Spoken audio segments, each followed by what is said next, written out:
A Thanksgiving to remember. John sat on the cold, splintering bench, the chill of the November air biting at his skin. His coat, too thin for the weather, flapped uselessly around him, offering little protection against the wind. The streets of Pilgrim's Creek were empty, save for the occasional car driving by, the homes lit up with the warm glow of Thanksgiving dinners. He hadn't seen a soul for hours, and with each passing minute, he felt more and more like an outsider, a shadow in a world of celebration. He wiped his eyes, the tears mixing with the cold as he stared at the ground. Alone, abandoned. It felt like the whole world had forgotten about him. He had no family to call, no friends to turn to. He wasn't even sure how he'd gotten to this point. The past few years had been a blur of bad choices, mistakes, and loneliness. All he wanted was a place to belong, a seat at the table, but that seemed like a distant dream now. Suddenly, the sound of footsteps broke through the quiet, and a man, tall and dressed in a thick wool coat, approached and sat next to him on the bench. His face was kind, with soft eyes that held a warmth John hadn't seen in years. The man didn't speak right away. Instead, he simply sat, giving John time to compose himself, though he didn't look away, as if sensing the deep sorrow John was trying to hide. "I know what it's like," the man finally said, his voice low and comforting. "To feel like you don't belong." John's breath caught. How could this stranger know? He turned to look at him, surprised. "I've been there," the man continued. "I've had my share of bad Thanksgivings, but sometimes you just need to find the right place." John wasn't sure what to say. He hadn't spoken to anyone all day, let alone someone who seemed to understand. After a long pause, the man added, "If you're looking for somewhere to spend the night, I'd be honored if you'd join my family. We've got plenty of food, and I know they'd love to have you. John's heart skipped a beat. His stomach growled loudly at the thought of food. The warmth in the man's voice was inviting, and the thought of spending Thanksgiving with someone, anyone, was a relief. With a hesitant nod, he agreed. The man smiled, stood up, and extended a hand. "I'm Thomas, by the way. Come on, I'm not too far from here." John stood, grateful for the kindness, and followed Thomas down the street. They walked in silence, the sound of their footsteps crunching in the fallen leaves. Thomas led him to a small, cozy home on the edge of town.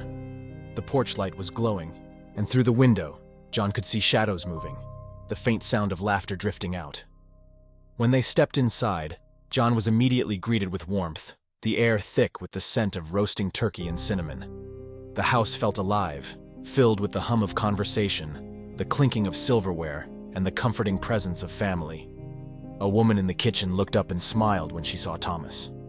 "Thomas, who's this?" she asked, wiping her hands on her apron. "This is John," Thomas said, introducing him with a friendly smile. "He didn't have anywhere to go, so I invited him to join us." John felt a surge of gratitude and discomfort all at once. He wasn't used to such kindness, especially from strangers. But the warmth of the house and the genuine smiles of the family made him feel like he was finally home. Dinner was a feast. The table was loaded with food: mashed potatoes, cranberry sauce, stuffing, roasted vegetables, and of course, the golden brown turkey that sat in the center of it all. They laughed, shared stories, and ate until they were full. John couldn't remember the last time he'd felt so at ease. For the first time in a long while, he felt like he mattered. As the night wore on, they all moved to the living room. The fire crackled in the hearth, casting a soft glow on the room. John was offered the couch, and though he was reluctant to impose further, the family insisted. He lay back, his stomach full, his mind at peace, and soon drifted into a deep, comfortable sleep. The next morning, John awoke with a strange, acrid smell in the air. It was the scent of something burning. He groggily opened his eyes, blinking at the unfamiliar surroundings. His heart skipped when he realized he was lying on the couch, but something was off. The couch was burnt. Blackened patches marred the cushions and the fabric was singed as if it had been scorched by fire. He sat up, his mind racing. He looked around the room and his breath caught in his throat. The walls were scorched, the windows shattered, and the once cozy living room was now a charred ruin. The furniture was in tatters, the remnants of flames still lingering in the air. The house, it was destroyed. How had this happened?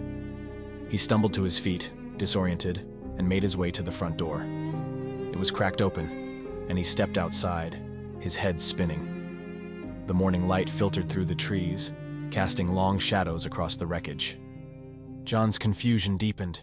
He had just been inside a home filled with warmth, laughter, and life. Now, it was as if that life had never existed. Unable to shake the feeling of dread, John returned to town, his mind clouded with questions. He found a quiet spot at a cafe and started searching on his phone. It didn't take long before his eyes fell upon a chilling headline: "Family perishes in Thanksgiving fire, 5 years ago." The article described how a fire had consumed a home in Pilgrims Creek on Thanksgiving night 5 years ago. The family of 4, Thomas, his wife, and 2 children, had died in the flames, the fire having started in the early hours of the morning. The article mentioned the fire department's attempts to save them, but it had been too late. John's hands trembled as he read the details, the description of the house. It was the same house where he had spent the night. The family he had dined with, laughed with, had all perished in that fire. And yet, they had been so alive, so real, the night before. The realization hit him like a wave. He had spent Thanksgiving with the dead. John sat back, the weight of the truth sinking in. He wasn't sure if he had experienced some kind of vision, a haunting, or if his mind had played tricks on him. But one thing was certain: he would never forget that night. The warmth of the meal, the kindness of the family, and the eerie silence that followed. It would stay with him, a haunting reminder of a Thanksgiving he'd never fully understand.